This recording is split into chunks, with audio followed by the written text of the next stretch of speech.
Sheila, how you doing? I'm doing great. I'm sort of happy that the testimony is all over. Trying to sift through the lies can be exhausting, but I'm so proud of our team for how hard they worked to fact check some of these snakes in real time. Yeah. Now, you covered it probably more than anyone other than William Diaz-Berthiaume, who's based in Ottawa, so he's right there. This was the circus coming to his town. We had a number of reporters who cycled through our Airbnb pop-up studio, which was super fun. You covered it from out there, but mainly you covered it from your home, because one of the things I'll salute this commission for doing, they really made it easy for people around the country, and indeed around the world, to follow.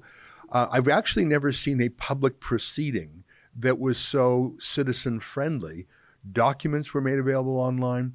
The video was live streamed, French, English. Like, you could show up and be in the room, but frankly, there was no need to.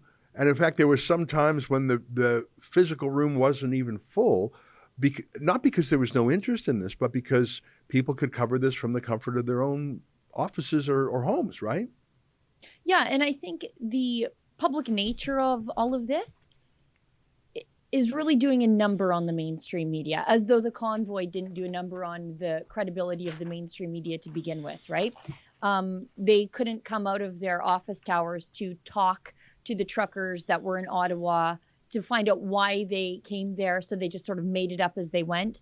And I think the fact that this was live streamed in real time in both languages, the documents, as soon as the lawyers were discussing them, became available for you to leaf through. You could see how the media was purposefully twisting testimony again in real time. I would see the tweets the mainstream media were sending out and realizing, no, I'm literally watching the same proceedings, and they're taking things out of context, but people didn't even have to believe me and my tweets this time. They could see for themselves just how much of a bunch of liars the mainstream media are. Yeah, you know what? And that's how we succeeded. Rebel News, I think, really was our finest hour, covering the trucker convoy. We had more eyeballs on that than anything else we've ever done. And it was simply because we turned our cameras on and pointed. And I mean, I was in Ottawa for only a few days. I was most of my time at our head office. But we had teams, I think in particular, Ezra Levant and Lincoln Jay, 23 days straight, just walking the streets with extra batteries in their phone, just live streaming. And sometimes it was sort of boring, but sometimes it was extremely exciting. But what it never was filtered. And so you literally felt like you were there. I remember watching our people encounter these whimsical East Berlin style police check stops every corner, and filming their interactions. Oh boy, was I mad. Sometimes I would call into the reporter also if I felt they were being legally roughed up. But the reason I could do that is I knew exactly what was going on. I had a personal interest because it was our reporters, our company, but millions of people had a public interest, and they were following along too. And it's interesting that when foreign news outlets wanted to know what was going on, sure, the propagandists called up CBC, of course. But so many, and I'm not just talking about right-wing media like Fox News, like Deutsche Welle. Deutsche Welle, as the name sounds, it's actually a state broadcaster, if you can believe it. Why would a state broadcaster in Germany? Why would Sky News in Australia? Why would, I think Alexa did the French language state broadcaster also, if I recall correctly. Good memory. There's so many I can't even keep track. But why would they? I mean, there was this great one of Lincoln just standing in the street, with his toque on because it was so cold, live broadcasting from the street. Well, that gives you the answer why. Because even if Lincoln is not as seasoned a journalist as some of these superannuated, regime journalists at the CBC, he actually was standing there. He actually wasn't hiding under his desk in his tower. Oh my God, the peasants are coming. The peasants are revolting. Oh, they most certainly are. The truckers are revolting. Oh, they certainly are revolting. I mean, I watched too much of that show called Game of Thrones, and the name of their capital city was King's Landing. and it was a squalid, corrupt, incestuous capital. And that's what the good denizens of Ottawa felt like when these revolting truckers, how dare they? Can't you keep your protest out in the colonies? Why are you coming to King's Landing? That's what it was like. And and the very first day of the commission, you had this low-level government bureaucrat named Zexi Lee, who was talking about all the microaggressions. And I worked for the government, and there was these truckers, and they honked, and I really felt like I was assaulted. Oh my God, Zexi Lee, were you assaulted? No, but I sort of felt like it. Well, did anyone touch you? No. Well, were you afraid to go on the streets? Well, no, actually, I spent a lot of time out there and took a lot of photos and filmed them and talked to people, but I was terrified. Oh, so you just thought they were low class because they were truckers, not someone with a fancy government unionized, desk job doing IT for Services Canada or whatever her job was. Like it was such a classism. Thank you. How dare you people don't know, A, know your place. B, don't you know that your job is to listen to the media, not be citizen media? Yeah. And how dare you honk your horns at us? Sure, we have locked you in your homes for 2 years, and now we're banning you from cross-border travel, which is necessary for the truckers. By the way, we saw a minute ago Justin Trudeau lying about 80% vaccinations. I thought he said it was 90%. He's changing his numbers now. But we know that Chrystia Freeland, in her notes, said with truckers it was less than 50%. So they're lying. They're lying to you to try and make you feel like everyone's on board with this. Oh, how dare you honk your horn? You honked your horn at me? I mean, I locked you in your house. I banned you from cross-border travel. I banned you from taking airplanes or trains or boats in the second largest country in the world. I banned you from the public square. I banned you from restaurants, gyms, and stores. But how dare you honk your horn, sir? Do you not know who I am, sir? I am Zexi Lee. Was Zexi Lee? Who are you? Well, I'm a 23-year-old who works for the government, and I didn't like the honking, not one bit, sir. Yeah. Okay, well, better throw the whole country into martial law because Zexi Lee heard a horn honk. Yep. She heard a horn honk, people. Where's your sense of compassion? Yeah. You know what? That line of classism and bigotry runs through all of this. They want those Westerners that came to their fancy city to just stay away. They didn't like their trucks. They didn't want to have to look at their trucks or the things that the blue-collar people do for fun, like have street parties, play hockey, and have hot tubs. That grossed them out. What a boring city. But also, we saw in testimony, and then it was supported in some documents that Blacklock's published today, that they were really worried about having useful people within the convoy. And what I mean by that is they were frightened at the sheer number of CAF, Canadian Armed Forces, active members and former members that were in the convoy. They were sort of worried about this insurrection, which seems like absolute bigotry, assuming that because you're in the CAF, you're inherently violent by nature. But they couldn't get their heads around the fact that these people who were willing to fight and die in a uniform with our flag on it would go to Ottawa to defend freedom here. Yeah, you know what? If you compare the hatred and fear that Trudeau had for our veterans with how he describes the people our veterans were fighting. How Trudeau talks about ISIS terrorists coming back to Canada. Sorry, Ezra, to interrupt you. Mariam Monsef, the now former MP for Peterborough, she described them as her brothers, the Taliban. Remember, they were her brothers. Yeah. But our veterans are potential insurrectionists? Give me a break. Yeah.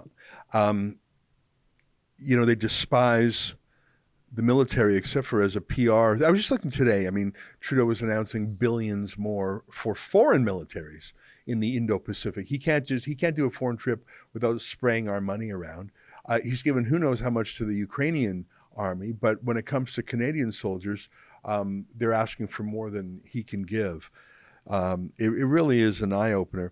If I had to name my favorite moment or least favorite moment in the whole Commission of Inquiry, it's clip number 7. And Trudeau does this sometimes when he's had too much to think and by himself. He's used to having a scriptwriter around. I mean, he's an actor. I mean, sometimes we think that actors are the personality they play in a movie.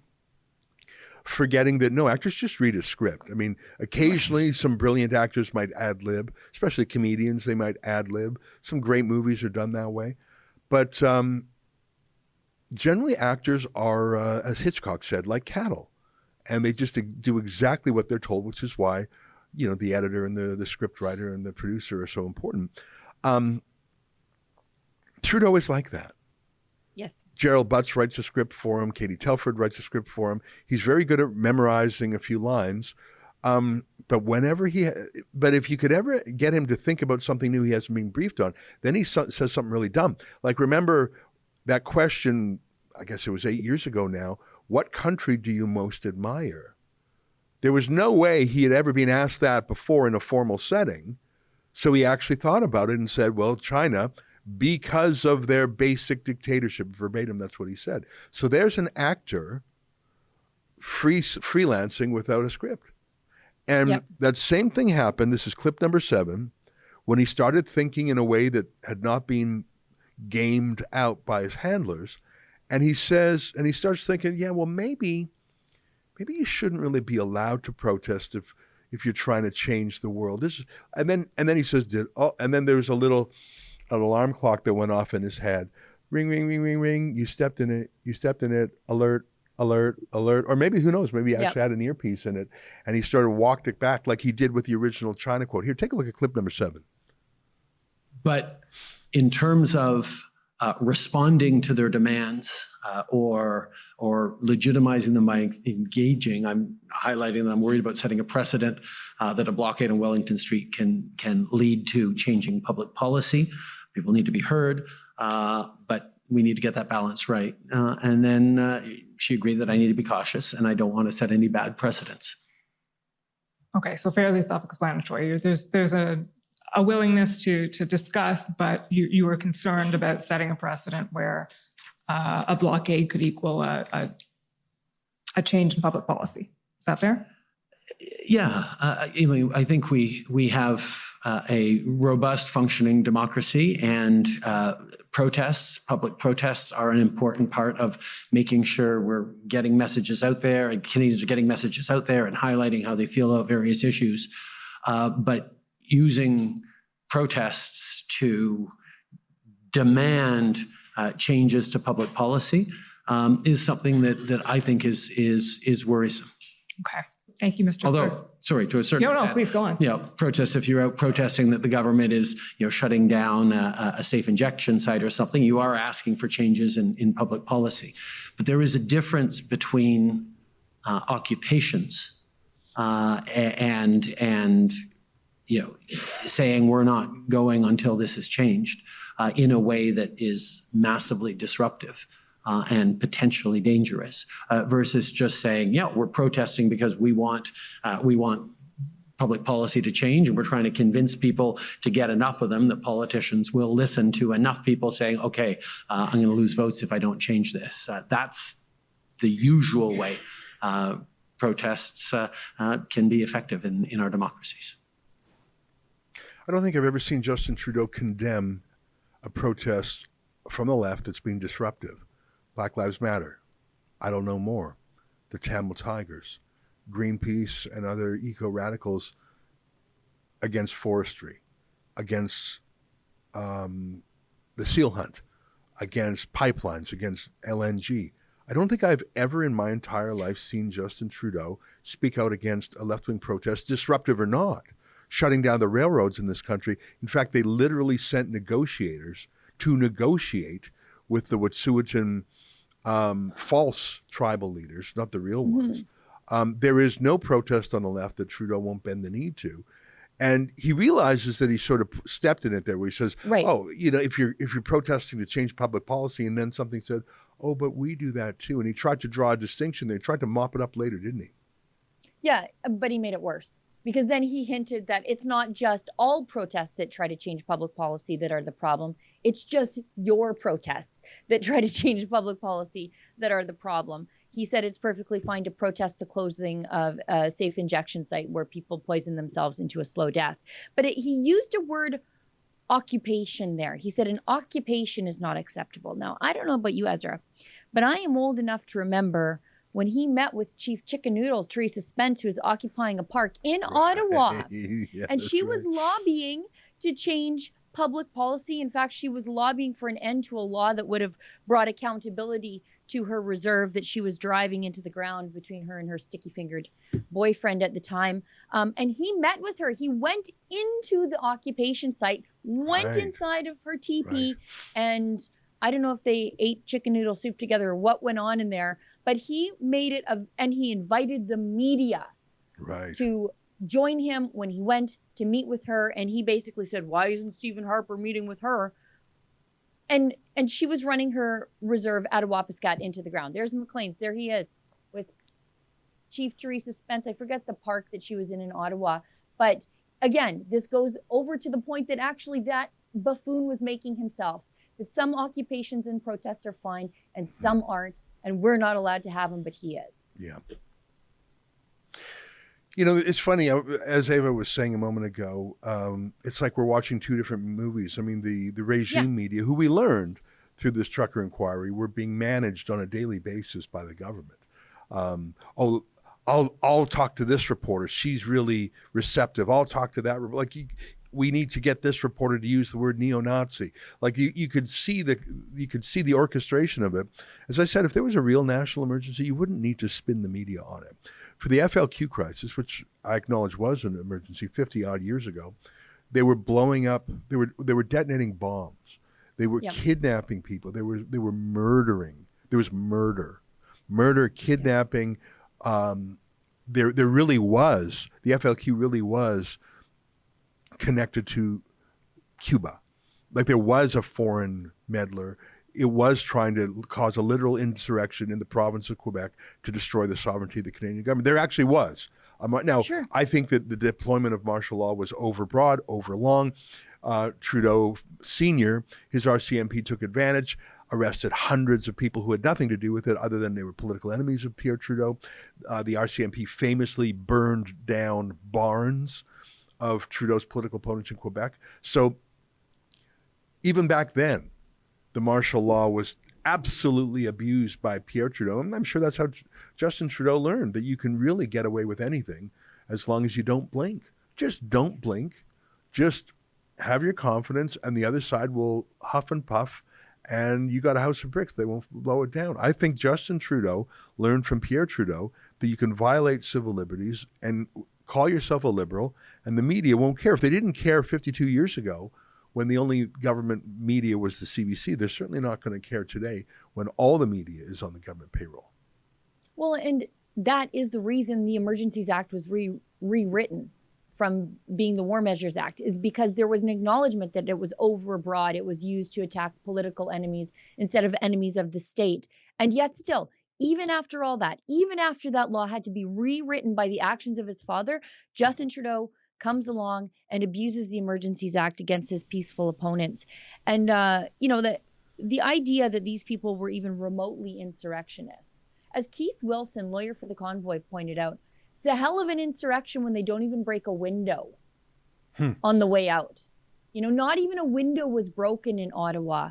When every time that the convoy was met with violence at the hands of the state, and that's one thing Eva pointed out, and I thought it was very, very poignant in her closing statement, where she said, at every opportunity, the government chose state force, state violence, instead of engagement. And that was an active choice every step of the way. But every time the government chose force, the convoy didn't choose force. Right. When they were beaten with clubs, they never reacted. And every step of the way, the cops in the city of Ottawa and at Coutts were overwhelmed. Yeah. If those truckers and convoyers wanted to take the city of Ottawa, it was full of angry, useful people, and they could have done it, but they never did.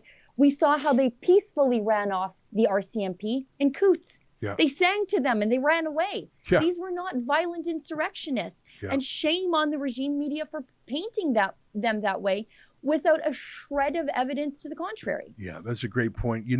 I was down there on Parliament Hill, and the center block of Parliament, that's the most famous one with the big peace tower that's right on the lawn.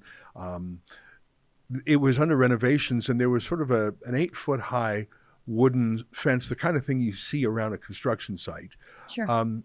No one even touched it. Like you could have pushed that fence over and broken through and stormed into the building, I presume, if you tried. If you had 1,000 people, if you had 100 people, maybe if you had 20 people who were dedicated, but no one even touched the wooden wall. They didn't even touch it.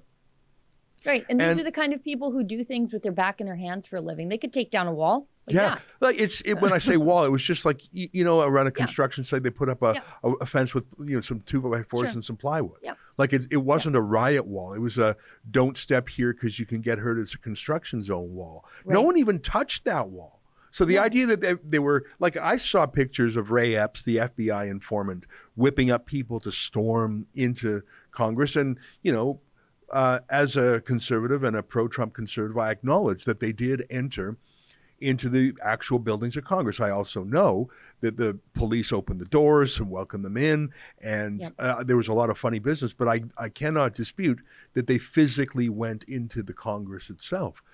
They never even entered a building in Ottawa. They never even tried to. Like you say, there was no window that was smashed. There was no unlocked door that was open. Nothing. They were content to be in their trucks and on the street.